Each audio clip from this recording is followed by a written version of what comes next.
Bueno, buenas noches o buenas tardes a todos. Una alegría realmente estar aquí compartiendo con ustedes en mi oficina esta gran maratón de filatelia que estamos llevando hace tanto tiempo y que nos ha permitido estar acompañados y seguir en esta actividad que tanto nos apasiona en estos momentos de aislamiento personal, ¿no?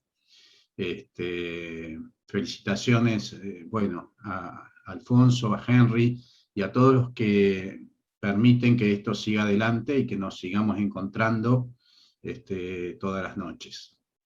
Bueno, hoy voy a hablar de un capítulo de la filatelia fiscal de mi país que es bastante interesante por varios motivos. En primer lugar, porque tiene sellos bastante llamativos, eh, de muy buena confección y variedad de timbres y valores realmente interesantes.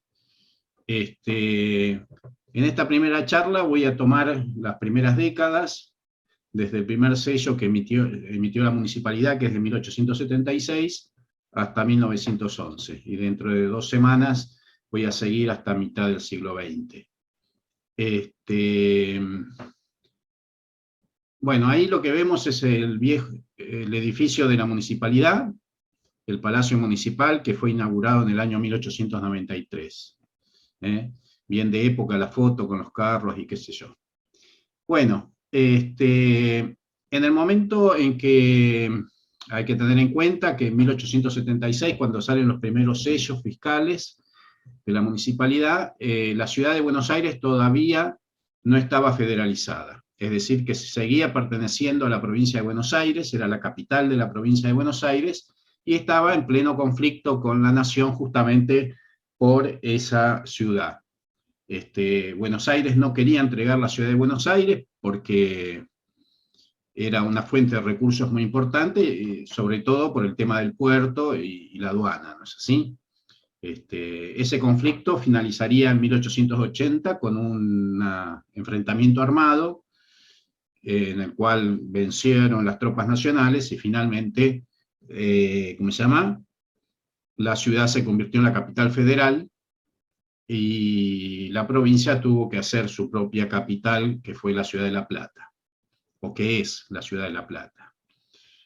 Una de las características que vamos a ver, y que esto lo vamos a ver en los timbres, es que en esta primera época la moneda que utilizaba la provincia de Buenos Aires era distinta de la que usaba la nación. Estaba usando la moneda corriente, que valía mucho menos que lo que se usaba nacionalmente, que era el peso fuerte. Bien. Presento un poco la bibliografía que utilicé. Toda esta primera etapa está muy documentada, inicialmente por José Marco del Pont, un abogado que también fue político y que se dedicó mucho a la filatelia y fue, digamos, un avanzado en la filatelia fiscal de nuestro país. Él era socio de Sofira, la Sociedad Filatélica Argentina, y en su revista publicaba las novedades que había respecto de los sellos fiscales que se iban emitiendo. Después, en 1898, la sociedad reunió toda esa información en un catálogo y tuvo una segunda versión en 1907. Y después, en 1915, tenemos ese catálogo de Ibertelier, bueno, hecho por Forbin, que realmente es una obra muy importante. Bueno, yo en la parte de Argentina lo veo muy completo y hay que tener en cuenta que era un catálogo mundial, o sea que realmente Forbin se ha tomado un excelente trabajo. Y esto es lo que hace que hasta 1915 la información que tenemos acerca de los sellos fiscales es muy completa. No así lo que sigue en adelante, que prácticamente hay que rastrearlo en el material que uno va encontrando. Bien, bueno. La charla la voy a dividir, en la primera parte voy a hablar de los timbres de uso general, que son los que se utilizan para los documentos, para los expedientes, para el pago de impuestos, etc. Separado en 2 etapas, la de los pesos moneda corriente y las de los pesos nacionales. Y después voy a dejar para el final otro tipo de sellos que también emitió la Municipalidad de Buenos Aires. Bueno, empecemos por los timbres de uso general. Acá arriba lo que puse es la relación que había entre esos pesos moneda corriente y los pesos fuertes, que era una relación de 1 a 25. Por eso los faciales en esta época eran muy altos, pero si uno quería convertirlo a pesos nacionales tenía que dividir por 25. Bueno, esa primera emisión fue hecha por Roberto Lange, que fue el mismo que había hecho la primera serie de 3 valores de escuditos, que fue la primera serie de sellos postales que se usó en la República Argentina. Entonces, cuando Mitre, las tropas de Mitre vencieron a las tropas nacionales en 1861 en la batalla de Pavón, después se formó la República Argentina, Mitre fue nombrado presidente, y las estampillas que eran de la Confederación Argentina fueron reemplazadas por estos 3 valores que ya decía República Argentina. Eso los hizo Lange, como se llama, litografía, y bueno, años después, en 1876, fue el que se ocupó de hacer esta primera emisión de la Municipalidad de Buenos Aires. Esta es una serie muy rara realmente, muy difícil de conseguir. Yo, en realidad, lo que estoy mostrando es una imagen de un remate de Filatino. El año pasado, Guillermo Jalil hizo un remate, todo de sellos fiscales.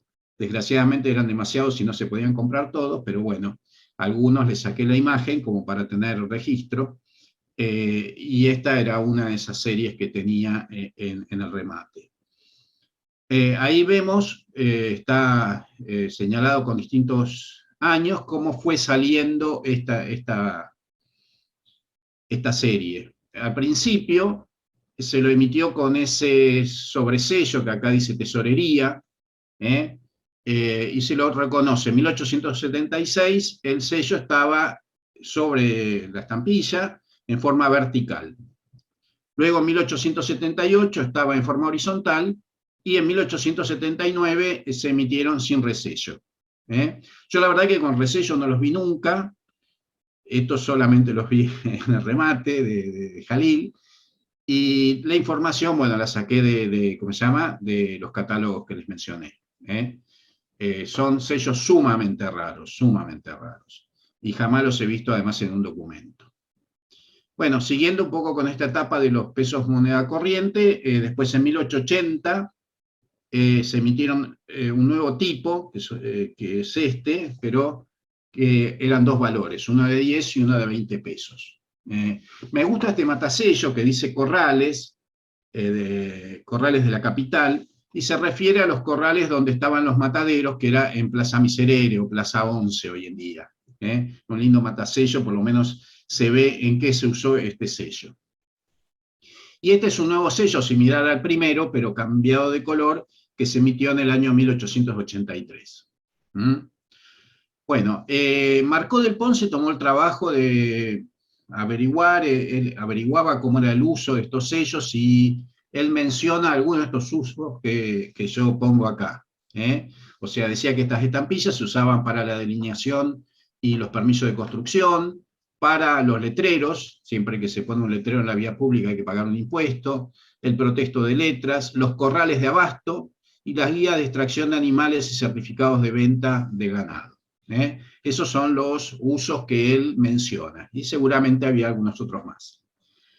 Bien, pasemos a la segunda etapa, que es cuando se, ¿cómo se llama?, emitieron los sellos en pesos nacionales. Esto recién, perdón, yo acá me equivoqué el año. Hasta 1884 se usaron pesos moneda corriente. En 1885, no, estos se emitieron en 1884, perdón, me estoy equivocando. Se emitieron los primeros, que los hizo Guillermo Kraft, en litografía también. Bueno, acá vemos un pliego completo, y en el pliego vemos los pies de imprenta, y acá otro sello de 42, y acá tengo otros 2 más, una plancha de 1 peso, y esta es una planchita sin dentar. Una de las cosas que se ve bastante claramente, porque el papel es un poco translúcido, que la goma estaba puesta con pincel, en forma bastante irregular. Las pinceladas se ven claramente. Y el tema es que había 19 valores que iban entre 1 centavo y 100 pesos moneda nacional. Bueno, yo solamente conozco estos 3 que tengo en mi colección, pero en la serie eran 19 valores. Y en 1888 se volvió a emitir con la sobrecarga tesorería municipal. Tampoco los vi, y eso solo lo sé porque estaba mencionado en el catálogo. Bien, pasemos a cómo seguía después. Acá hay unas cosas que me tapan. Ahí está. Bueno, estos son los tipos de 1889 y 1892, también hechos por Kraft, muy similares. Las novedades ya para 1889 es que ya los sellos estaban numerados. Para mayor control, ya para esta época los sellos fiscales venían numerados. Y vemos que en 1892 sale el primer sello que tiene el año indicado, con lo cual se supone que todos los años se emitía una nueva serie y se desmonetizaba la anterior. Esto se supone que sería por seguridad, para evitar falsificaciones y para tener un mayor control contable. Y también esto permitió en su momento, porque piensen que eran algunas series con altos valores, permitió que los filatelistas, algunos filatelistas de la época, seguramente Marco del Pont sería uno de ellos, consiguiera algunos de estos valores porque una vez que estaban desmonetizados, en esta época la municipalidad los regalaba, yo pienso que a personas que tendrían cierto contacto o lo que fuera, pero se regalaban una vez que estaban desmonetizados. Bueno, acá vemos esta serie de 1898, faltan algunos valores, sobre todo el de 1 y 2 centavos y algún otro más, y también eran 19 valores hasta 200 pesos, entre 1 centavo y 200 pesos. Acá vemos uno de 1895, que ahí en el costadito, el más chiquitito de 1 centavo, tiene el pie de imprenta de Guillermo Kraft. Bueno. Luego se ve que la municipalidad decidió levantar un poquito la calidad y contrató a la Compañía Sudamericana de Billetes de Banco, que hacía estos hermosos sellos grabados. Acá esta serie está completa también. Fíjense, continúan los 19 valores entre 1 centavo y 200 pesos. 200 pesos era un valor bastante interesante, pero bueno, había para todos los gustos. Bien, sigamos un poquito más. Esta es una pieza de mi colección. El sello de 50 centavos, van a ver que es un sello bastante común en todos los años, y, ¿cómo se llama? Porque se utilizaba para los expedientes municipales. Cuando se hacía cualquier presentación en la municipalidad, había que pagar por cada foja del expediente 50 centavos, y además en esa época, piensen que ya la capital estaba bajo, digamos, el gobierno nacional, se le pagaba 1 peso por foja también al gobierno nacional. Muchas veces en los expedientes se dejaba la última foja para la reposición de los sellos, y ahí se colocaban, de acuerdo a la cantidad de fojas que había, la cantidad de sellos que se necesitaban. Una de las cosas que es bastante llamativo es que, por más de que fueran varios sellos, nunca se utilizó otro sello. Es decir, por ejemplo, acá se podría haber puesto un sello de 2 pesos, pero no. Para los expedientes se utilizaba el sello de 50 centavos. O sea que el sello de 50 centavos era el que era considerado como sello de derecho de oficina, o sea, para pagar los trámites. Yo después, años posteriores, tengo algunos que tienen muchos más sellos, y nunca se utilizó otro valor de la serie que no fuera el de 50 centavos para este tipo de trámites. Por eso suelen ser los sellos más comunes de ver. Bien. Seguimos con Guillermo Kraft, 1901-1902, imprimió este modelo, ya una serie mucho más larga. Acá hay una parte de la serie, vemos desde 1 centavo, sigue hasta 5 pesos, está ordenada como está ordenada, pero bueno, terminan 2.000 pesos y eran 47 sellos. O sea, 47 sellos diferentes desde 1 centavo a 2 pesos. Y esto tenía validez por 1 año, quiere decir que al otro año se volvía a emitir otra serie similar, y esta quedaba desmonetizada. Una cosa que yo muchas veces me pregunté, y después vamos a ver un ejemplo, ¿por qué tiene 2 espacios en blanco? Uno donde se pone el número de control, y el otro queda generalmente en blanco. Bueno, vamos a ver que cuando hay recibos, que vienen numerados los recibos, se escribe ahí el número del recibo. En cambio, en los expedientes no se le escribe ese espacio en blanco, queda en blanco, muchas veces. Bien, bueno, una hermosa serie, realmente, y bueno, con valores muy altos. Acá vemos algunas pruebas de esa serie. Acá está el valor más alto de 2.000 pesos, 1.500, bueno, etcétera, ¿no? Todo esto salió del archivo de Kraft. Una vez que se cerró la empresa, la familia vendió todo el archivo y bueno, y pasó al circuito filatélico. Hay bastante material de bastante interesante. Este es un documento que me voy a detener un poquito a analizarlo, porque realmente es un documento, para mí, bueno, es el mejor documento que tengo en mi colección, ¿no? Es una solicitud de permiso para construir un edificio de 1.390 metros cuadrados en la ciudad de Buenos Aires. Y lleva un sellado realmente muy alto. Bueno, tiene el valor más alto de la serie y otros valores más. En total, tiene un sellado de 2.888 pesos con 13 centavos.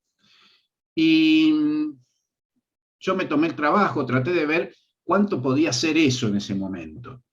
Hice algunas estimaciones muy aproximadas, puede haber un error de un 25% en lo que estoy diciendo, por ahí puede andar, pero nos da una idea, tomando en cuenta, bueno, algunos sitios de internet donde están las cotizaciones históricas de las monedas argentinas, y después también otro donde está la calculadora de inflación de los Estados Unidos.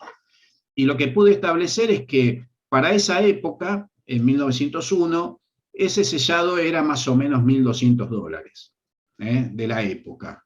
O sea, un sellado muy alto había que pagar para el permiso de construcción, que además comprendía, como vemos ahí, derecho de inspección, etc. Pero todos sabemos que $1.200 de esa época no es lo de hoy.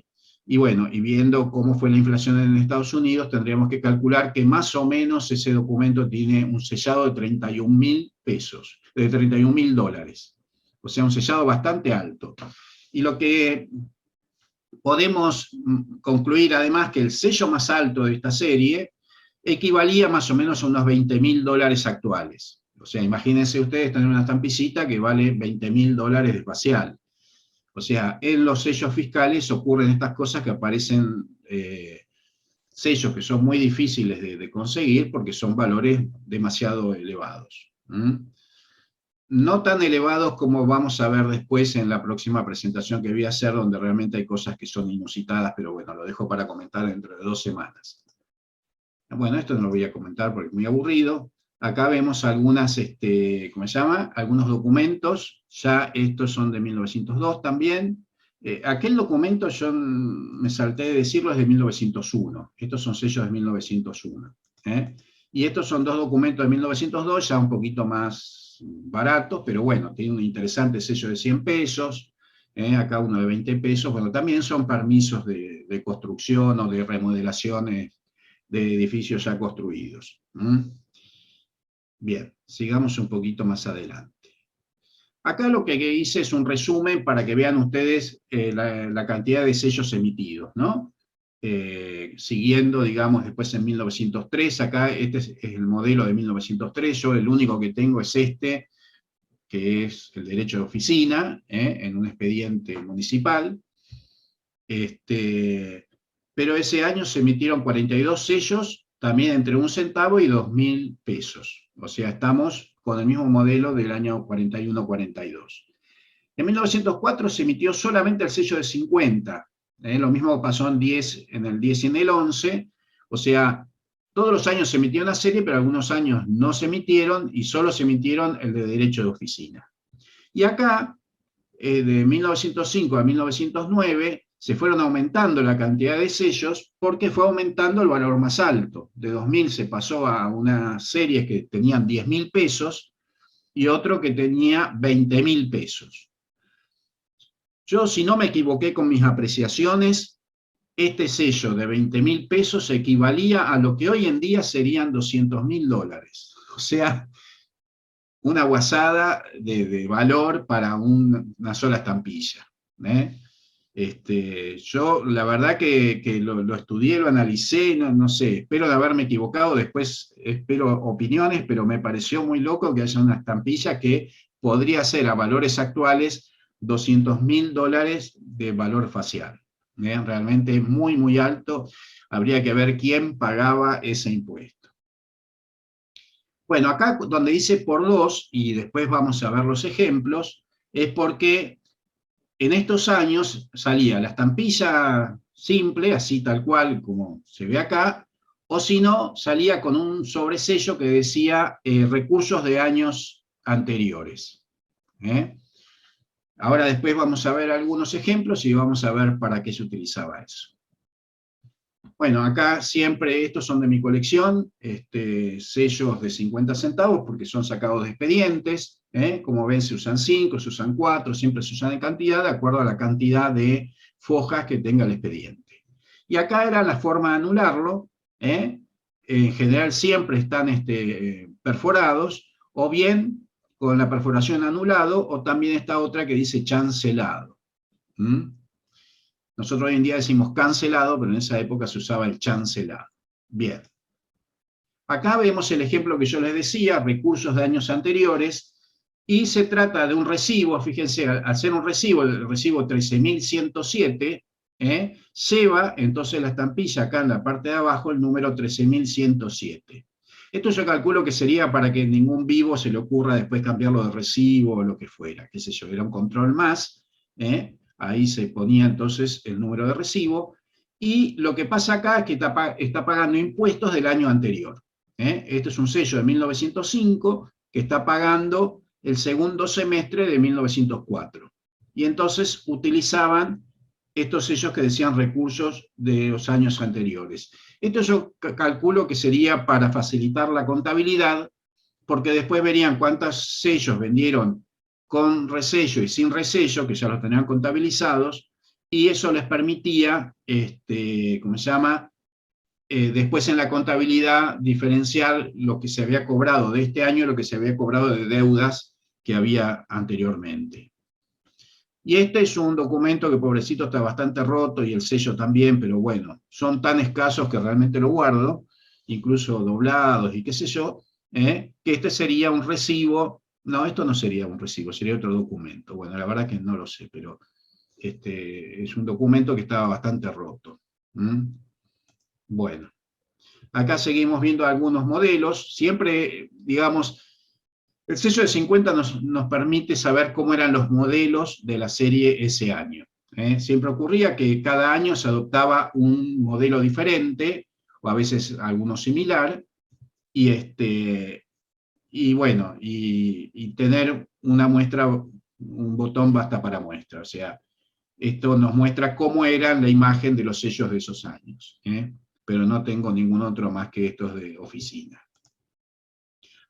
Acá sí, de 1907, tengo estos dos documentos que también están hechos trizas, los pobres, pero los sellos por suerte están bastante lindos. Y acá hay uno muy interesante de 200 pesos, que ya es algo interesante, bueno, y algunos otros valores más. Bien, avanzando un poquito más. Acá 1908, vemos, por ejemplo, está pagando impuestos de 1908 con sello de 1908. En cambio que es del mismo año, está pagando un impuesto que acá se equivocaron y después lo corrigieron, que era del año anterior. Y por eso lo ponen con la sobrecarga o el sobresello recursos de años anteriores. Bien. Acá ya llegamos a la última época, 1909, 1910. Ya se acuerdan que estos últimos años, 1910 y 1911, solamente emitieron el sello de derecho de oficina, con lo cual seguramente para otras cosas utilizarían sellos anteriores, porque no habían emitido ese año más sellos que este de 50 centavos. Bueno, acá vemos, acá puse estos tres porque, bueno, comparando estos dos, lo que vemos son distintos números de control. Se ve que tenían dos numeradoras diferentes. Y incluso hay una diferencia en la tonalidad, esta es mucho más oscura, es mucho más nítida. La verdad que esta impresión me gusta mucho más que esta también está bastante buena. Y este es un sellito que me pareció muy raro, solamente encontré este entre varios que tengo, que es una impresión seca, como que la tinta estaba poco cargada y salió un poco deslucido el sello, ¿no? Es una variedad, digamos, por así decir. Y con ese sello tengo este documento que, si bien es un documento bastante común, porque tiene el sellito de 50 centavos y el nacional de 1 peso, es interesante por el contenido que para mí, digamos, tiene cierto valor histórico, porque está hablando de la construcción del primer ramal de subterráneos de la ciudad de Buenos Aires, que es la línea A. Esa línea A se inauguró en el año, ¿cómo se llama?, 1913, el 1 de diciembre de 1913. Y este documento de 1911 lo que hace es presentar a la municipalidad los planos de unas vías que se construyeron en la Plaza del Congreso y en la Plaza de Mayo para sacar la tierra proveniente de las obras del subterráneo. Y, ¿cómo se llama? Y lo hace la compañía que construyó el subte, que es la compañía de Tramways Anglo-Argentina Limitada. Me pareció que históricamente era un documento bastante interesante. Por eso lo tengo así, digamos, privilegiado en mi colección. Bueno, con eso terminamos los sellos de uso general y vamos a pasar a otro tipo de sellos. Y empezaremos por los sellos de consumo. Esta parte, yo digo, para los que son veganos no va a ser muy agradable, porque los timbres de consumo tienen todo que ver con ganadería y ¿cómo se llama? Y el matadero y todo ese tipo de cosas. Pero bueno, son parte de la historia y hay que contarla. Yo solamente voy a hablar de estampillas, pero voy a mencionar que para toda la cuestión de consumo, la municipalidad también emitía este tipo de recibos o bonos, con los cuales también cobraba, eran tipo enteros fiscales, perdón. De estos presenté una colección en Canadá, pero no voy a hablar de ellos porque sería muy largo, ¿no? Sino que voy a mostrar las estampillas que se emitieron para este tipo de cosas. Y vamos a ver de diferentes tipos. Bueno, por ejemplo, los derechos de guías, que era cuando se extraía ganado desde la capital hacia otros partidos. Las guías de ganado en la provincia de Buenos Aires existían desde muchísimo ya, y era justamente para el traslado de ganado desde un partido a otro. Para poder mover ese ganado había que sacar un derecho de guía. En el campo se hacía en los juzgados de paz de los pueblos, y bueno, y acá en la municipalidad. Pero se usó poco tiempo, entre 1894 y 1901. Después se suprimieron. Yo creo que hubo ahí una cuestión de tipo constitucional, que alguien cuestionó que se cobrara para el traslado de animal de un lado al otro, porque, digamos, era como que estaba coartando la libertad de circulación. Entonces, bueno, ese impuesto después se llevó a otro tipo de impuestos. En la provincia también, en 1903 se suprimió este impuesto y se lo trasladó a otro rubro. Por eso en 1901 se dejaron de emitir. Y bueno, vamos a ver que los sellos son muy similares a los de, ¿cómo se llama?, a los de uso general, en su formato, en su imagen, pero bueno, mencionan, digamos, por qué animales son. Por ejemplo, acá vemos, qué sé yo, un derecho de guía por un animal, 10 centavos, y por 10 animales, 1 peso. Acá, por ejemplo, para hacienda ovina era 1 peso, 1,50 pesos por 10 animales, y por 100 animales 15 pesos, en 1897. ¿Eh? Estos son litografiados. Acá vemos los de la compañía sudamericana de billetes de banco, por ejemplo, y los últimos, también hechos por Kraft, y acá tengo las pruebas, no tengo originales de estos sellos. Bueno, estos son los sellos entonces para derecho de guía. Otro tipo de sello eran los de derecho de piso, el famoso derecho de piso, que hoy en día decimos que alguien nuevo paga derecho de piso, ¿no? El derecho de piso era cuando se llevaban los animales al matadero, muchas veces se los llevaba y tenían que quedar 1 o 2 días esperando al momento de que los sacrificaran, y entonces, ¿cómo se llama? ¿Cómo se llama? Los dueños tenían que pagar por la manutención de esos animales, por el uso del corral, por el agua, por la alimentación. Y eso era el derecho de piso, que acá vemos. Acá estaba viendo que es bastante interesante, bueno, si uno hace un análisis de los números, me llamó la atención que dice número, es único, ¿no? Los demás no dicen número, está directamente el número, pero acá dice número tanto, es medio raro, no sé por qué lo habrán hecho así. Bueno, como vemos, todos estos son muy similares durante varios años. Acá seguimos con los de 1897, y después otra vez los de la compañía sudamericana. Seguimos con otros modelos, fíjense, estos son muy similares al modelo de 1903, y bueno, avanzamos, y en 1910 hay una serie bastante interesante, bastante desarrollada. Ah, no, perdón, me pasé de rubro. Yo estoy muy apurado y me paso de rubro. Bien, acá terminamos entonces con estos de derecho de piso. Y acá pasamos con los derechos de mercado. Que el derecho de mercado es cuando se lleva ya directamente la carne al mercado, a los mercados municipales. En la capital había varios mercados municipales y ahí había un cobrador que usaba estos sellos para cobrar, tenía recibos, y los sellos tenían un talón, entonces la parte principal del recibo quedaba en poder digamos, del carnicero, con el sello en el recibo. Y el talón se ponía en el talonario, digamos, que tenía el inspector, para control. Y vemos que hay desde 10 kilos hasta 1000 kilos, o sea, 1 tonelada, y después para animales 10 terneros o terneras. Y hay otros más, es una serie bastante larga, distinto tipo de carnes, carne de cerdo, hasta 1000 kilos. Bueno, es una linda serie. Yo creo que estos están anulados de favor, porque si no tendría que estar separado el talón del... Ah, incluso, sí, bueno, sí, tendría que estar separados. Entonces, para mí estos son sobrantes que algún filatelista los debe haber conseguido en la época y se los hizo anular para, qué sé yo. O se los anularon para que no tuvieran problema después. Y también están estos otros, certificado de venta y registro de la propiedad, siempre estamos hablando de ganado.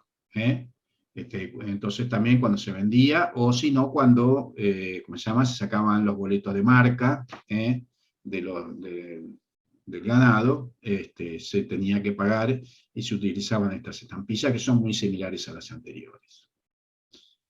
Bien, pasamos a otra cuestión. Bueno, acá tenemos también registro de marca, certificado de venta. Pasamos a la oficina química. La oficina química era la que se ocupaba del análisis de los alimentos. En los mercados, por ejemplo, había ¿cómo se llama? Veterinarios que hacían ese tipo de trabajo, y si no, después para otro tipo de alimentos había otras oficinas donde se analizaba y se ponía el apto para la alimentación. Inicialmente se hicieron estas fajas, que son bastante llamativas, muy grandes.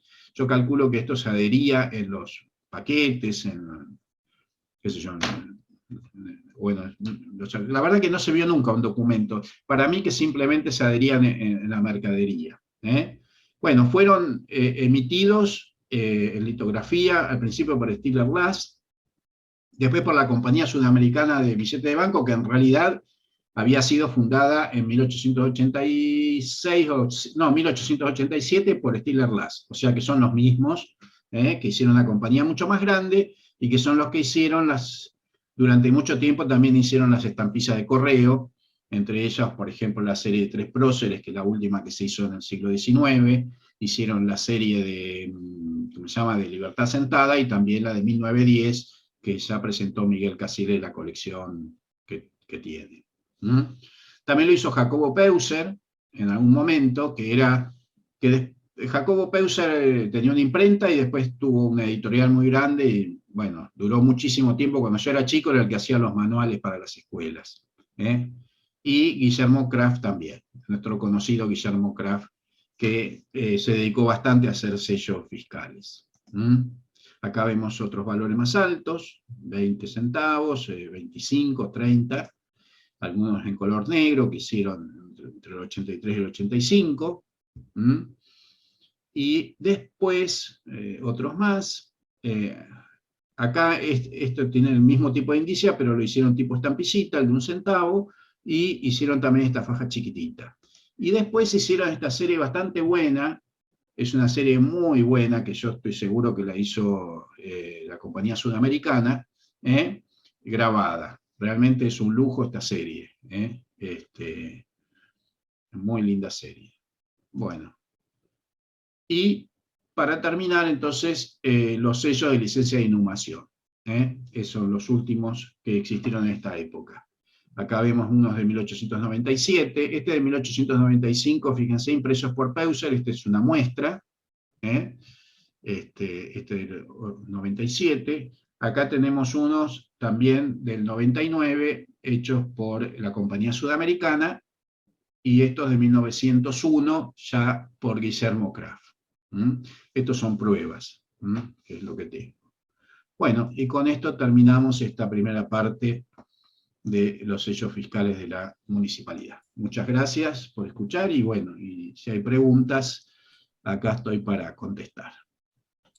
Muchas gracias, Miguel, muy interesante. Felicitaciones, Miguel, muy bueno. Muchas gracias. A ver,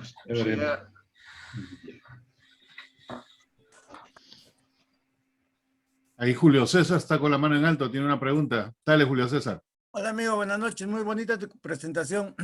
Muchas gracias, Julio. Con tanto impuesto a la carne, ¿cuánto costaba el kilo de carne?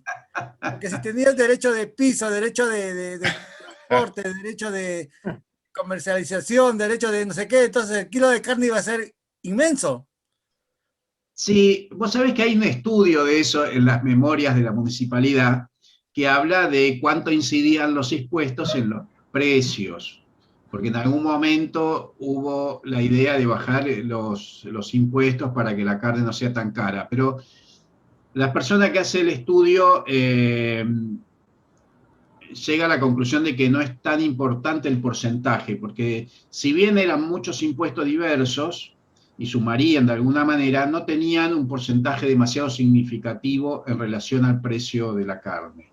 O sea, como que representaban un porcentaje mínimo. Yo en este momento no me acuerdo, pero según el estudio no era tan significativo. ¿Y había un impuesto de venta de carne? Lo que pasa que no, la carne, el tema es que la carne se vendía, ¿cómo se llama? Muchas veces en los mercados municipales. Y lo que había que pagar era, en los mercados había que pagar, bueno, para ingresar la carne al mercado había que pagar. Y después había que pagar el alquiler del puesto. Y también estaban los puestos callejeros, que había muchos puestos carniceros que estaban en la calle, y esos también pagaban un impuesto. Pero bueno, aparentemente no era tan significativo. Algún tipo de aumento generaría, pero aparentemente no era tanto. Digo yo, no sé. En proporción, entonces, ¿sería que del kilo de carne el 2%, 1%? No, quizás llegaba al 5%, quizás llegaba al 5%. Yo lo he leído eso, pero ahora no me lo acuerdo. La verdad que no me lo acuerdo exactamente, pero no superaba demasiado como para ser tan significativo.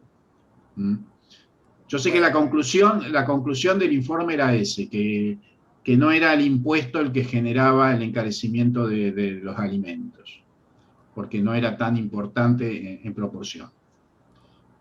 Si querés lo busco el dato, pero no lo tengo. No, solamente era una curiosidad. Claro, no, sí, claro, sí, yo te entiendo porque es interesante el tema, sí. Me quedo yo con la pregunta porque la verdad que no había prestado atención a eso en particular, pero es una pregunta interesante para analizar. Bien. Friesen. Buenas noches, parabéns por la charla, muy interesante. Y espero que esta sea solamente la primera parte de esa exposición, porque las estampillas fiscales de Buenos Aires se siguen por muchos años después. Mas o que me chama a atenção nestas primeiras séries, penso que hasta a metade de anos 10 de século XX, é que o dibujo de la estampilla tem como comum a existência de dois barcos, dois buques, dois veleros. Isso é recorrente nestes primeiros selos fiscais. ¿Hay algún estudio sobre esto, la razón por qué se utilizaba ese dibujo de los dos veleros o algo así? Si fueron identificados.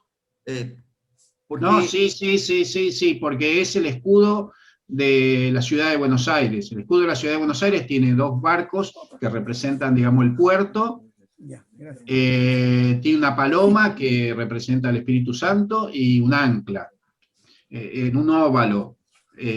Entonces, todos son imágenes representativas del escudo municipal.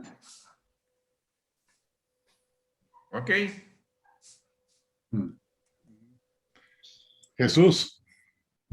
Sí, muy buena la colección y las referencias, de verdad que no conocía nada al respecto. Pero se me va una pregunta hacia la actualidad, no sé si alguien tiene alguna información. Yo vi, no sé, hace cosa de un año o algo más, un programa en la televisión española donde hablaban de un pasaporte para el ganado, me imagino que en España y en la Comunidad Europea. Y la pregunta es si alguien conoce si esos pasaportes que actualmente utiliza el ganado en Europa, que utilizan algún tipo de estampilla. Todos los documentos, digamos, llevaron estampillas hasta determinada época. Tanto a nivel nacional como municipal, y bueno, en las provincias fueron abandonando el uso de estampillas y pasaron más bien al timbrado mecánico o a los recibos. Hay algunas que los conservan. Por ejemplo, el otro día un amigo de Salta me mandó estampillas fiscales que hoy en día se están emitiendo en Salta. Y hay trámites que llevan estampillas fiscales. Pero la mayoría de las provincias dejó de emitirlas. O por ahí se utilizan para algunas cosas muy particulares. O sea, cada vez se usan menos las estampillas. Gracias. Juan. Hola a todos. Gracias, Miguel, por tu charla, súper interesante. Bueno, muchas gracias. Sí. Oye, aquí en Chile de repente hay ciertos sellos de uso, o sea, sellos del correo ordinario, que uno los distingue si tuvieron uso fiscal porque han sido rayados a pluma. ¿Ya? Y tú ahí en la primera serie que tenías, que es muy bonita, la que dijiste que estaba en una subasta de Jalil, habían prácticamente muchos de ellos rayados a pluma. Y de hecho uno decía Juan, me fijé. Decía cualquier... Sí. Entonces mi pregunta es, ¿qué criterio se ocupaba para poder en el fondo inutilizar un sello fiscal?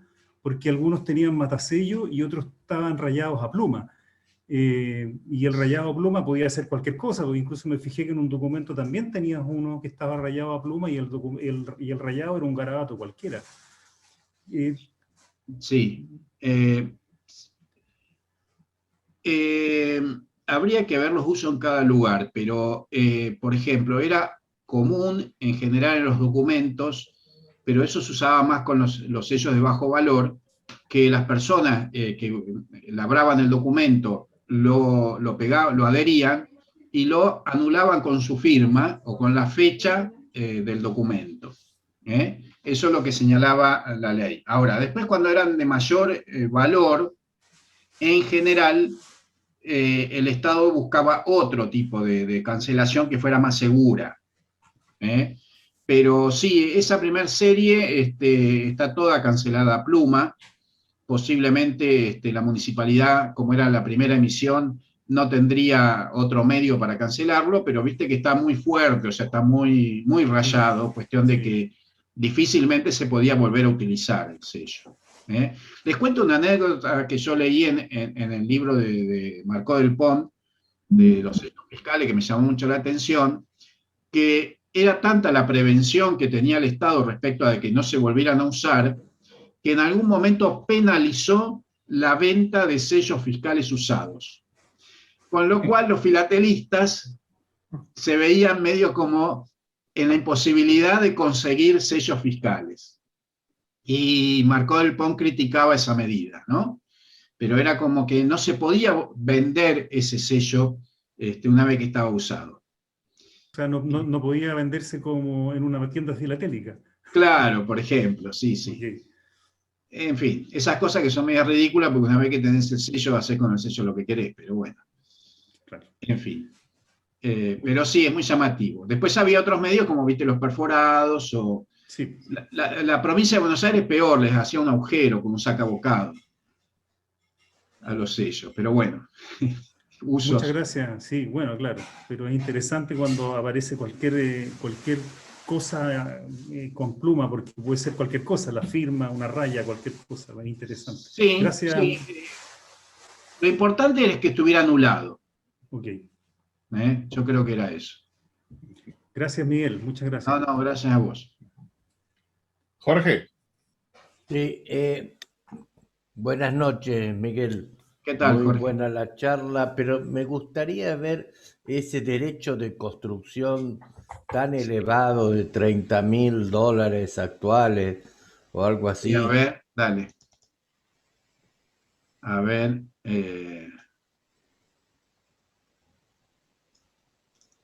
Ahí está. Esos pesos, mira, yo tengo una confusión acá, porque una casa salía aproximadamente en 1900 alrededor de 1.000 pesos, ¿no? Me parece que eso, no sé en qué moneda estará, porque imagínate que hasta hoy sería un valor tremendo. Si los derechos municipales costaran ese valor, sería una cuarta parte del valor de la construcción, ¿no? A mí también me llamó muchísimo la atención. Aclaro la primera pregunta. Los pesos son pesos nacionales. Ya estamos en la época de pesos nacionales, o sea, ahí no hay dudas. Es muy elevado. Estamos hablando de una casa. Desgraciadamente no tengo el documento completo, lo que tengo es esa hoja. Con lo cual, del otro lado sí cuenta que hay una escalera de mármol. Estamos hablando de un palacete, se me ocurre. A mí se me ocurre que debe ser un palacete de tipo Palermo Chico, una cosa así, o Barrio Norte. Es una casa muy grande, fíjate, 1.390 metros cuadrados, es un edificio prácticamente. Sí, es mucho dinero, por eso para mí ese documento es un documento muy importante. Y por eso quise hacer si hay vos que tenés tan linda información, ¿no?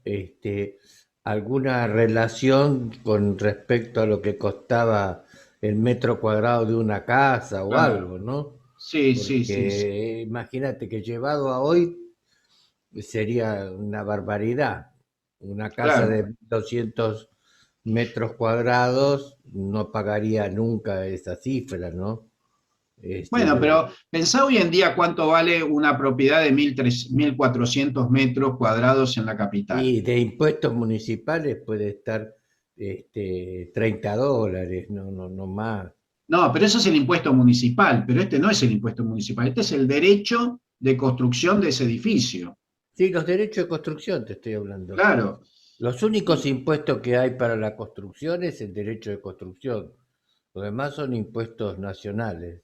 claro. Bueno, Lo único que pagás, pues cuando tenés una obra, pagás metro cuadrado con un valor que se fija la municipalidad y pagás con los metros cuadrados que construyes, sea de primera, de segunda, de tercera, un valor claro. por el metro cuadrado. Pero Pero en no realidad, llegaría, fíjate bien, que si son 2.800, te da casi $200 el metro cuadrado, contra mm, un costo, digamos, de $800 el metro cuadrado, es un 25% del costo de la casa y no llega ni por casualidad a eso, ¿no? Creo que es un mm. 3,5, un 2, una cosa así.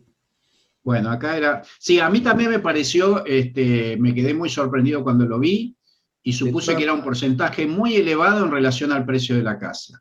Por Pero es eso así. habría que ver cómo lo podemos ubicar esto, ¿no? Yo Bueno, voy a voy a tratar tratar de de analizarlo un ver, poquito más. Y sabés sí, qué, en todo porque caso, realmente es un tema muy, muy interesante, ¿eh? sí, sí, Porque sí, fíjate, por ejemplo, una casa de las que hacían en 1900 que llamaban una vivienda social, ¿no? sí, Salía 700, entonces no, hay algo que no puede ser. claro, sí, sí, sí, Es sí. decir, pero no sé, porque es muy difícil de descurar, pero vos si tenés algún digesto municipal, por ahí podemos encontrarle solución, ¿no? Eso habría que ver, sí. Es algo que tengo pendiente y desgraciadamente hasta que no pase la pandemia, medio difícil ir al archivo. No, imposible. Yo lo que Claro, pueda te voy a tratar de ubicar algo, ¿eh? dale, dale. Pero Bueno, vos muchas fíjate estos gracias. otros, por ejemplo, estos de Ujú. acá, que como se llama, sí, que por ahí también esto está pagando mucha plata. Está bien, Sí. nada que ver con el otro, ¿no? Pero está pagando 110, 115, 119, y esto creo que es una refacción. Habría que leer bien el documento y ver qué es lo que se está haciendo, pero realmente son costos altos, digamos. Sí, son altísimos para Sí, cualquier época, sí. sí, sí. Bueno, lo voy a investigar más a ver si podemos llegar a alguna Dale, conclusión. lo que pueda yo conseguir, pero quería verlo bien para ver si no me había equivocado, ¿viste? Claro. No, no, no, sí, para mí este documento es una cosa fuera de lo común. Es muy raro. Imagínate cuántas vacas podías comprar con el sellado nada más. Y sí, no, no, ahí, claro. Sí, sí, sí, sí, sí. Impresionante. Pero de hecho que desde que existía el sello de 2000, pues, Bueno. Ujú. Mauricio. Gracias. Primero, Miguel, muy interesante tu conferencia. Solo quiero hacer un comentario relacionado a a la que hizo Juan hace poco. Mira, aquí en Honduras también era común que para el sello fiscal, para inutilizarlo, se podía poner una firma o algo, no necesariamente una cancelación. Eso es muy común en documentos aquí. Entonces, por lo visto, bueno, por los ejemplos que hemos visto también en Argentina, pero aquí es común en letras de cambio, en documentos, una firma parcial. Si es una firma grande o si es pequeñita, puede estar casi toda de un abogado, un notario. Eso es algo común. Claro. Incluso todavía en los títulos universitarios, atrás está la firma del secretario de la universidad anulando parte del timbre que tiene que ir atrás de cada título. Sí, esto que vos decís, y después está regulado, los sellos, los timbres fiscales de menor denominación, que son de uso cotidiano, los podía adquirir el público y los podía anular el mismo usuario. En cambio, ya las leyes después estipulaban, a partir de determinado valor, solo se compraban en el momento de usarlo y la anulación suele ser con un matasello, incluso con un perforado. Pero la ley ya establecía que los valores chicos, como lo que vos decís, justamente para la firma de los documentos, porque la gente compraba, los notarios, qué sé yo, tenían que firmar y tenían que poner un sello y lo anulaban con su firma. Y eso lo compraban directamente en planchas. Sí.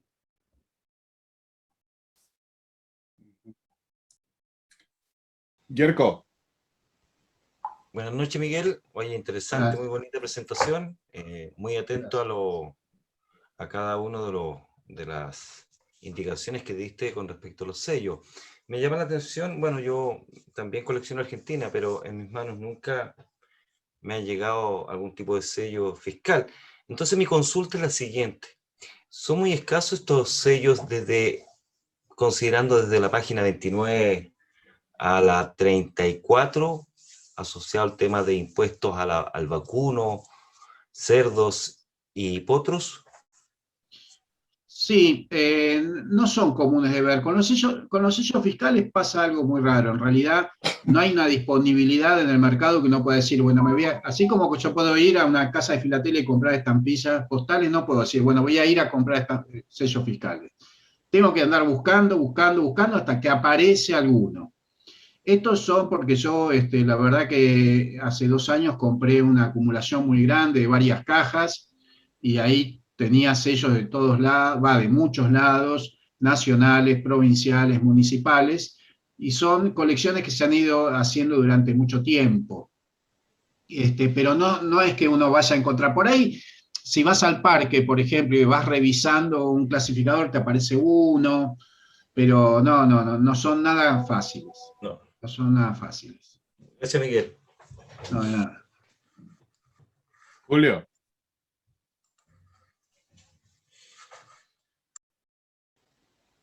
Estás en mute.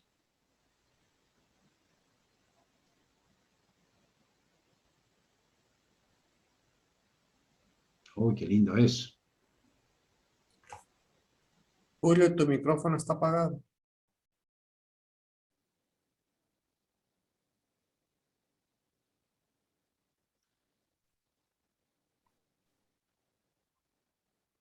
¿Sigue apagado? Es Qué buena que voz. se autodocumenta la foto. Ah, Sí, sí. Julio César, no te escuchaba. Por dicha, así en Sí, silencio. respalda un poco lo que ha dicho Miguel de los valores altos, el que mostraba. Claro. Es lo que estoy diciéndote, los de valores altos para los Ah, en el sí, sí. documento. Te lo Y es de eran 1972. 20.000 soles de impuesto para el Colegio de Arquitectos, perdón, ingenieros, y 28.000 para lo de arquitectos para la construcción de un edificio.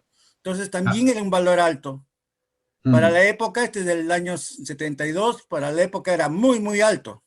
Ah, sí, sí, sí, sí. Eran también como 10.000, 12.000 dólares al cambio Claro. de esa época. Sí, habría que ver la obra también, ¿no? Por ahí es una obra enorme, un edificio, habría que ver, ¿no? Pero bueno, sí, sí, sí. Entonces, en esa época también del tuyo debe haber sido un edificio grande para que se cobre esta cantidad de impuestos, porque normalmente eran muy, muy, muy escasos. Mira, por ejemplo, para una obra chiquita, el ingeniero pagaba solamente 100 soles de impuestos, Claro. Sí, sí, sí. ¿no? Entonces, esa es la diferencia entre uno y otro.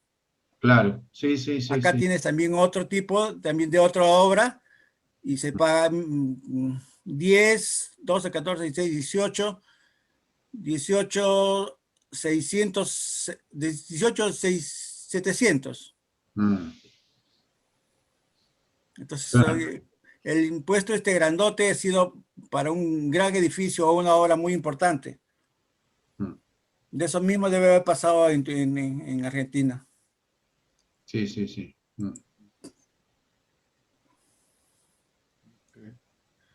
Heinz. Gracias. Gracias, Miguel. Muy, muy interesante. Gracias. Si pudiéramos volver atrás sobre ese documento que mencionaba recién, Jorge, resulta que no parece tan loco el valor, porque si tú miras el derecho de inspección por el edificio son 463 y tantos pesos, sí, que resulta 0,31 pesos por metro cuadrado. Y abajo, después dice ahí, impuesto, algo más, dice ahí, por metro cuadrado, por 1.390, sí, es igual a 208,50, eso es 0,15 pesos por metro Aprobación de cuadrado. plano, O sea, dice. Aprobación de plano, abajo de 1.390. todo. Lo más alto es la aprobación de los planos. Entonces, pero eso de ahí pareciera ser valores razonables, o sea, 0,15 pesos por metro cuadrado, no parece lógico, entonces no parece tan extremadamente alto, para nada. Entonces probablemente habría un error en la conversión de pesos antiguos a pesos de hoy, digamos. Si quieren me detengo un poquito en eso. Yo les digo cómo hice la conversión. No la quise presentar antes porque me pareció aburrido, pero lo tengo acá. Estas son las fuentes que yo utilicé para hacer la conversión, ¿no? Entonces, en primer lugar, fíjense que por eso digo que no es muy preciso porque no tengo datos del momento, pero por ejemplo, un dólar en 1914 costaba 2,36, ¿sí? 2,4 vamos a poner. Entonces, si yo a esos 2.888 lo divido por 2,4, me dan 1.200 dólares del momento. Es decir, en ese momento se estaban pagando 1.200 dólares. Bien. Utilizando otra página de calculadora de inflación en Estados Unidos, de 1913 a 1920, porque no hay datos ni anteriores ni posteriores, un dólar de 1913 pasa a ser 26 dólares del 2020. Entonces, eso lo multiplico por 26, me da 31.288 en 2020. O sea que más o menos, ya les digo, es una estimación a grosso modo, pero para tener una idea, todos sabemos que 1.200 dólares a principios del siglo pasado era muchísimo más plata que lo que es hoy en día. Yo me traté de buscar y bueno, este es el dato que encontré. Entonces, sería eso. Por eso yo dije, esto está sujeto a aprobación, pero los datos me dicen eso.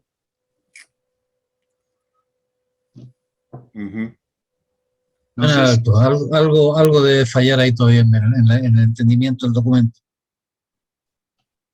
No veo por qué.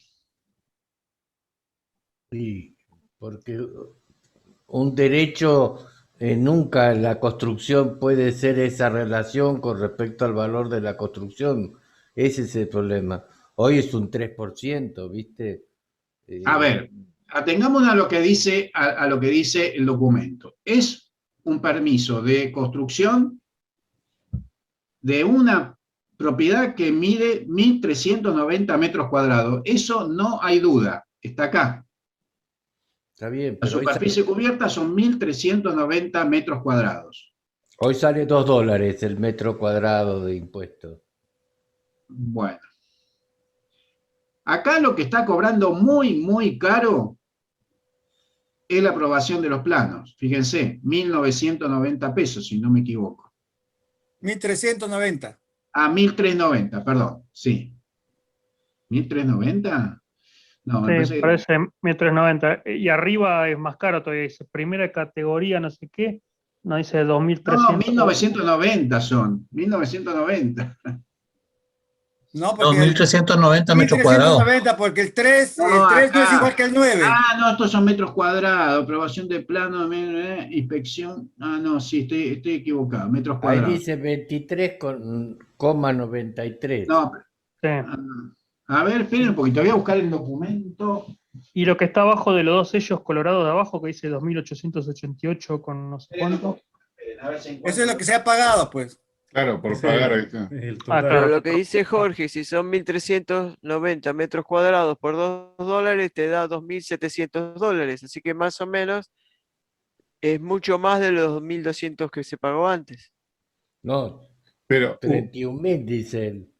pero si está pagando No, está 30, bien, ese es un paso de 1.900 a hoy. En No, aquel pero- momento era 1.200 y hoy serán 2.000 y pico. Capaz que fue bajando el impuesto. No, pero fíjate que 31.000 dividido 2.008, ¿cuántos metros dice? 1.390, es como dice Haynes. Da 200 dólares el metro cuadrado, es no es razonable, ¿entendés? No puede costarte un derecho de construcción el 20% del valor de la construcción. No, 200 no. 31.000 dólares dividirlo por 1.300, no, te da menos de 30, 20 dólares por metro cuadrado. 20 da. Sí. Y sacarle los 1000, te da 31. Ujú. Como son 1300, ponele, qué sé yo, 20 y Ah, pero pico. yo estoy hablando en pesos. Digo, Ah, no, sí, sí, sí. Espera. Sí, lo voy a hacer. Pero si la aprobación del plano es 1390 y el edificio No, de a ver, voy a ver bien lo que dice acá eso. Esperen un poquito. segundo uno por 2.888 pesos 13 centavos por sótano.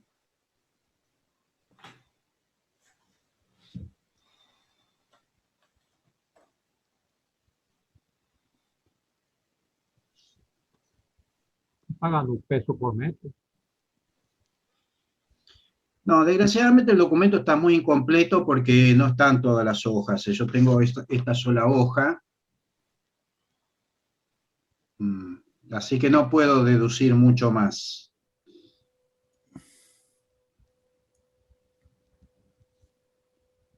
No.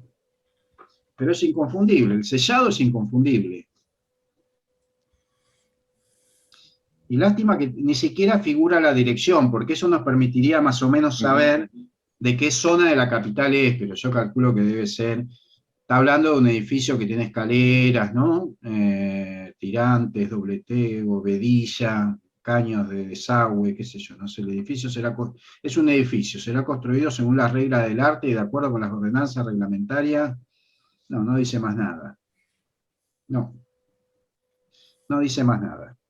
Vamos a tener que ir a la documentación a ver cómo se cobraba, cómo se cobraba eso. Y a ver, voy a revisar si me parece el otro que tiene el sello de 100 pesos, a ver si me dice algo más. Porque ese también es, qué sé yo, no es lo mismo, pero a ver qué es esto.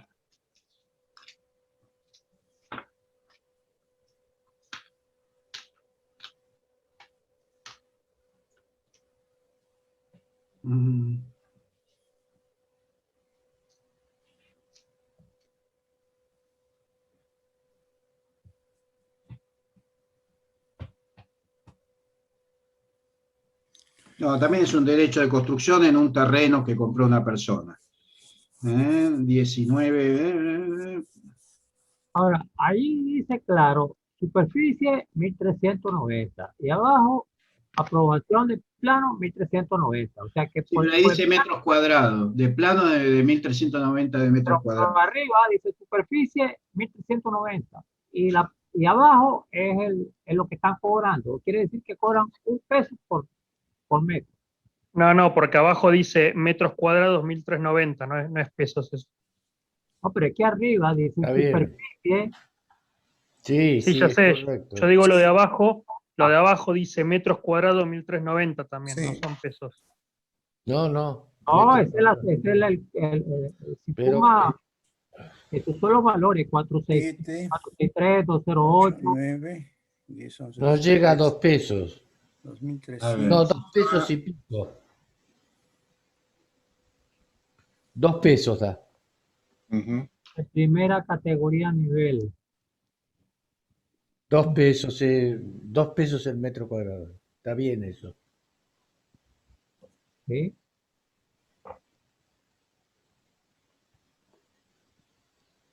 Entonces, bueno, queda ver la relación entre el dólar de esa época y el actual.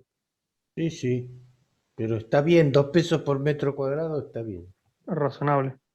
Totalmente. El documento está bien. 1800, 1800. Estoy chequeando acá la conversión del dólar y sí, efectivamente, es esa correlación. Entonces. Pero capaz que el error está en esa conversión, no que esté mal, sino que no pudieron haber ido variando las tasas. Entonces no serían $31.000, podrían ser muchos menos. ¿Por qué? Y porque bajó el porcentaje, por ejemplo, hoy. Por eso hoy se paga menos, como dice Jorge. Ah, no, nadie dice que el impuesto de hoy sea exactamente igual al de ayer. Claro. Un poco lo que en ese momento presentaba Jorge es que le parece disparatado que se pague ese impuesto. Estamos tratando de ver si está dentro de lo posible. Sí, se estaría pagando, sí, si nosotros lo llevamos a dólares de hoy en día, Ese es el monto. Claro. 1.200 dólares de esa época, sí, hasta yo diría que es más de 31.000, pero estoy Sí. viendo acá en otra y sale esa cantidad. Entonces es una Sí, relación sí. de 33-1 lo que yo veo acá. Hoy en más o menos de buena categoría, si no, Jorge que me desmienta o que me confirme, debe estar 6.000, 8.000 dólares el metro cuadrado, ¿no, Jorge? Más o menos. No, ¿qué? Sí. ¿De costo? La construcción, la venta al público. No, esto es sobre el costo de obra. No, ya sé, pero ¿cuántos hoy al público No, lo más venden 6.000, alto debe 8.000? estar. No, eso es Puerto Madero, el top. Claro, de buena categoría te estoy diciendo. Sí, pero el normal está a 2.500 dólares. O sea, 2.500 dólares el metro por 1.400 metros cuadrados da muchísima plata, que 1.200 dólares pasa a ser una insignificancia, más o menos. No, pero estoy Pero hablando eso es de precio de venta, no el derecho de construcción. Está bien, igual, pero todo pero está dentro, todo se va armando el costo. sí, pero Ahí después hay lo que tenés que material, tener hay en mano de cuenta ahí es obra. los 31.000 dólares, ¿no? Eso puede ser, sí, ahí estaría el problema. Sí, no sé si está el problema. Hay que analizarlo. Yo quiero analizarlo, pero si él tenía más datos era más fácil. Parece alto, pero a lo mejor no es tan alto, ¿eh? No. a mí me daría un impuesto en la actualidad de 23 dólares por metro cuadrado. El Eso impuesto. es lo que cobra hoy la municipalidad, más o menos. Ah, bueno, entonces no está tan disparatado. Sí, Lo que sí es 20 por... raro, lo que sí es raro es que tiene el valor por metro cuadrado, según la tabla, en primera categoría, 23 y tanto. Si eso lo Claro, multiplicas por los 1.390 metros cuadrados, te sí, resulta un impuesto de 11,5%, y lo normal hoy en día que te cobren es el 1,5%, sí, valor ahí está tabla. el Ahí problema. pudo haber bajado el porcentaje de lo que se cobraba en 1900 a lo que se cobra hoy. No, pero 1,5 es un poquitito más acá, puede ser el 3 más o menos. Me voy a fijar bien. En este sale 11,5% si lo mides así, Sí.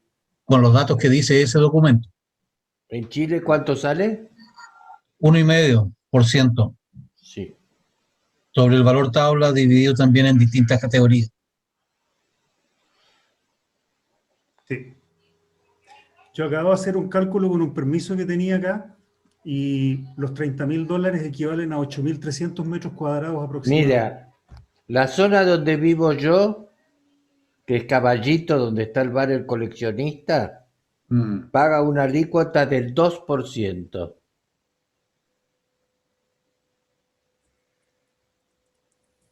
del valor de costo. El 2% de 800 dólares, ¿cuánto es? A ver, Mauricio, que eres mi ayudante. 16 dólares. 16. Bien, Por metro cuadrado. sí.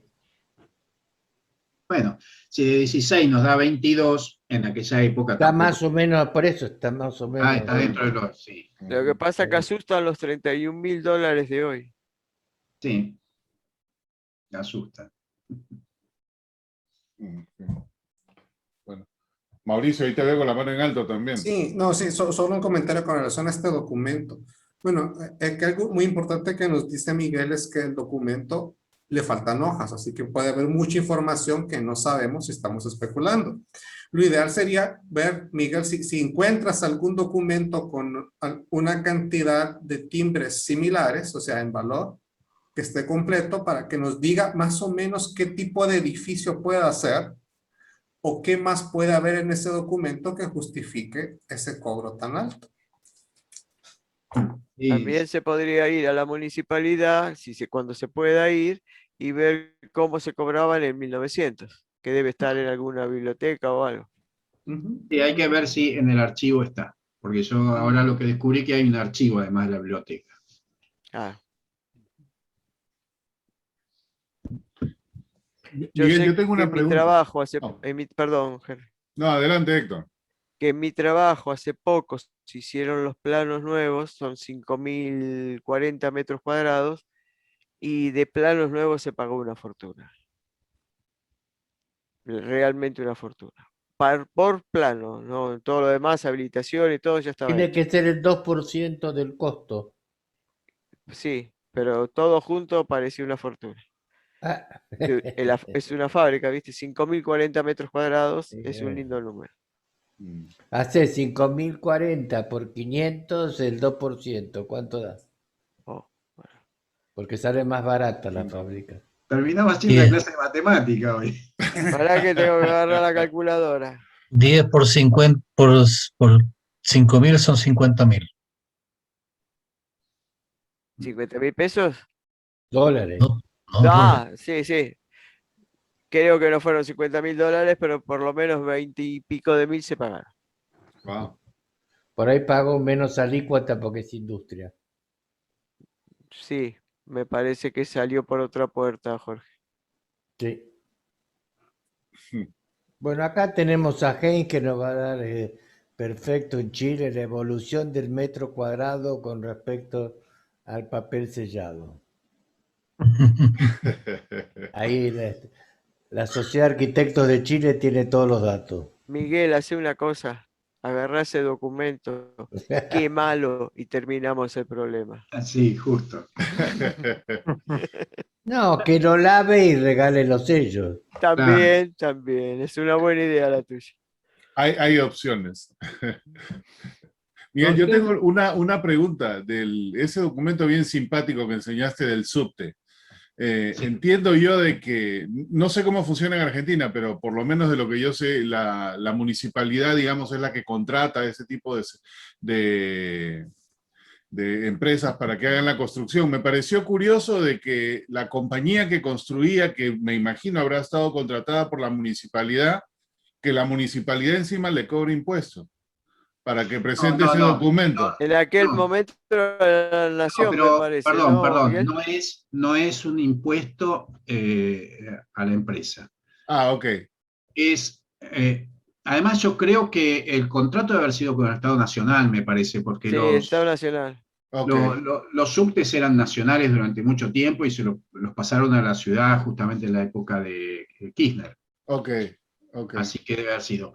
Lo que está haciendo la empresa, porque la empresa necesita construir sobre las plazas unas vías para sacar la tierra. Sí. La llevaría hasta unos carros y los carros se llevarían la tierra. Para hacer eso, tiene que pedir que la municipalidad le apruebe los planos. Entonces lo que está pagando es un derecho de oficina de 50 centavos para hacer la presentación. Cualquier nota que vos le presentás a una autoridad, tenés que poner el sellado, que es un sellado mínimo de 50 centavos por cada hoja. Ok. Perfecto. Como si fuese un papel sellado, ¿no? Claro, tal cual. Que en ese momento, después ya no, después solo lo cobraba la municipalidad, pero en esos momentos, fíjense que el papel sellado le pagaba a la nación y a la municipalidad. Por eso tiene el papel sellado de $1 y la estampilla de 50 centavos de la municipalidad. Porque ustedes saben que en ese momento el municipio no tenía autarquía, entonces el intendente lo nombraba el presidente de la nación. No salía por una elección. No sé si el Congreso lo tenía que aprobar, no me acuerdo de eso, pero el presidente era el que nombraba al intendente municipal, ¿no? También lo podía remover y poner otro. Claro. O sea, era directamente una decisión O sea, era presidencial. jurisdicción nacional. Y la municipalidad tenía sus propios impuestos, pero, digamos, siempre estaba, digamos, en una jurisdicción que era nacional. De todos modos, ese documento es bien interesante, ¿no? Que habla de detalles del subte, el más antiguo de América Latina. Claro, sí, me pareció muy interesante, sí. Y qué cosa que el Estado no guarda ese tipo de documentación, ¿no? Debería. Ya todo no se revisa, se tira, ya está. Está bien, no es un documento súper importante, pero me pareció interesante, qué sé yo, saber que en ese momento estaban construyendo. Claro. También se pudo haber perdido y tirado en el traspaso de nación a ciudad. Los No, no, papeles. eso es parte del archivo municipal. Acuérdense que es un trámite hecho en la municipalidad. Ah, Claro. Y de todos modos, la retención de esos documentos me imagino que tiene un periodo de vigencia y luego de eso los desechan, ¿no? Claro, sí, sí, sí, sí. Yo en un momento compré cajas de archivos municipales, que eran todos, por eso tengo mucho de derecho de oficina, porque son todos expedientes con muchas estampillas, qué sé yo. Claro. Pero hay un tema de los permisos de edificación, que en el fondo así se llaman hoy en día, no los tiene el municipio, quedan en poder del privado, del que construye. Seguro, también. Claro, ¿no? Él es el que paga el derecho y él se queda con el permiso. Por lo tanto, ese documento que tú tienes, Miguel, lo más probable es que sea un documento de un privado, del que pagó el derecho, del dueño del edificio, por decirlo de alguna manera. Así es. Sí, yo no estoy muy seguro, porque en realidad vino, es un documento único en el sentido de que todos los demás son diferentes, pero vino en la caja donde estaban todos los documentos de los expedientes municipales. No, eso es lo interesante, que no es un documento guardado por el fisco, por una institución fiscal, ese es un documento de un privado, Sí. que es el que Yo construyó el supongo que edificio. sí, que lo tiene que guardar el particular, pero a mí me vino ahí.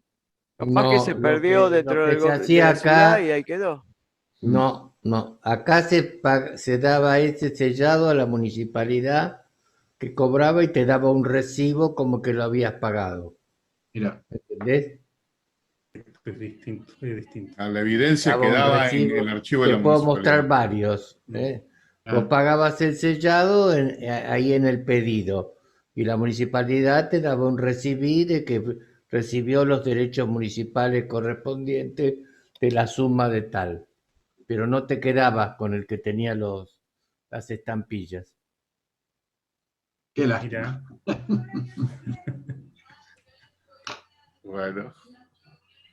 Bueno. ¿Alguien más por ahí? ¿Algún comentario o pregunta para...? No, vamos a hacer mi oficina tributarista ahora. Serás tú el coordinador, Henry, y Mauricio lo vamos a nombrar secretario tributarista.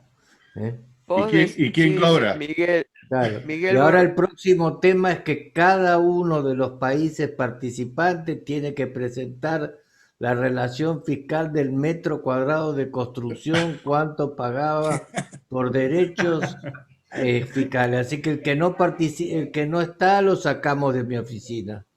Mirá la Ferrer, no hay forma, no contesta los llamados privados, no contesta los de WhatsApp, nada, está totalmente out. Miguel, vos dijiste de que qué lástima que no se los queda al privado. Mejor que no se los quedara al privado, porque al tenerlo todo a la ciudad, cuando lo descartaba todos y vos pudiste comprar varias cajas de lo que venga adentro. Claro. Si no, estaría bueno, en en cada ese caso, edificio sí, habría pero uno de esos papeles. otras veces el origen son los particulares que tiran los papeles y van a parar a los papeleros que los guardan y los venden.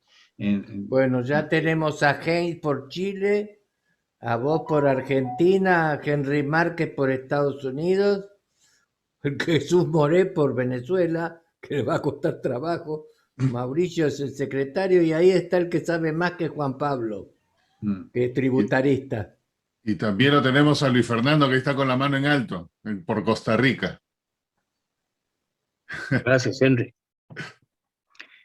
Como siempre, Moscatelli pone todo en la mesa y ya no hay más que decir. Gracias, Luis. Qué bueno.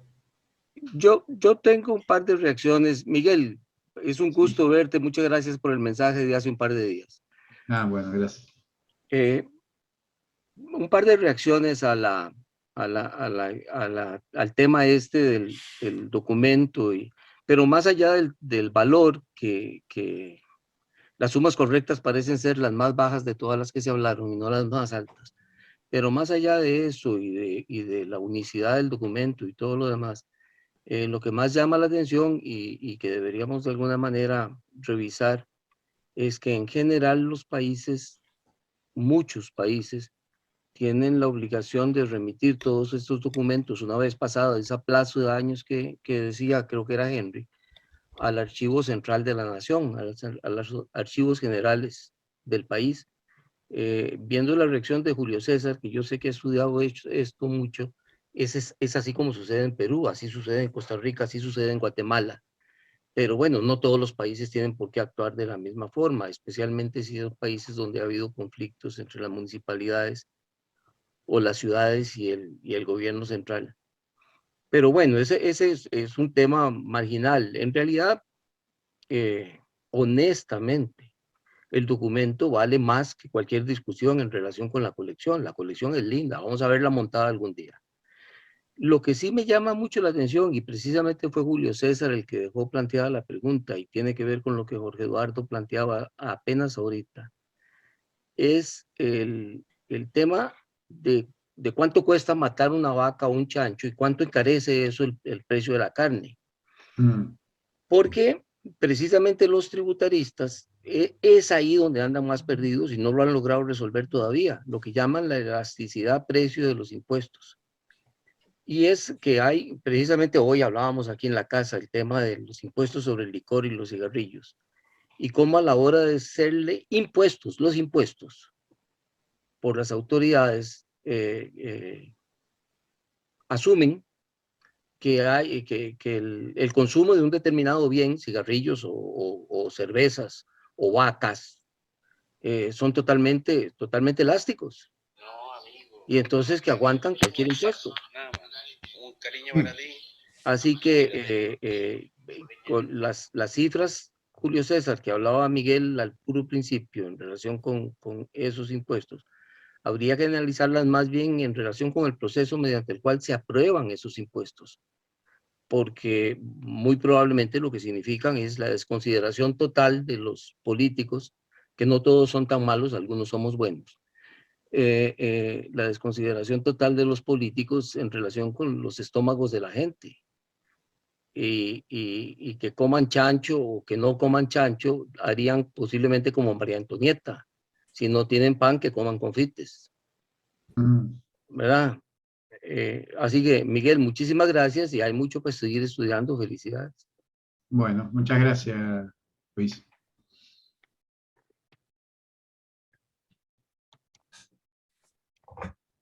¿Algún otro comentario para Miguel o en general?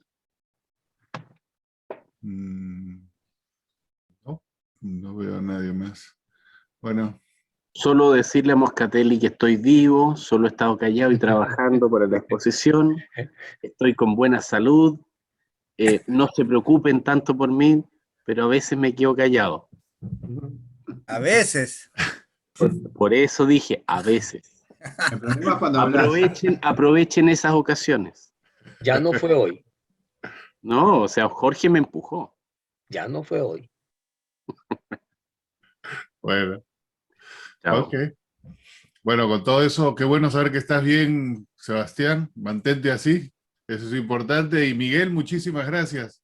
Bueno, gracias a ustedes. Muy interesante el tema, como siempre. Gracias, Miguel. Siempre también interesante ver la posición que tuvo la ciudad de Buenos Aires, ¿no? Con referencia a todo, ese es otro tema, me parece, dentro de todo. Bueno, y el día de mañana...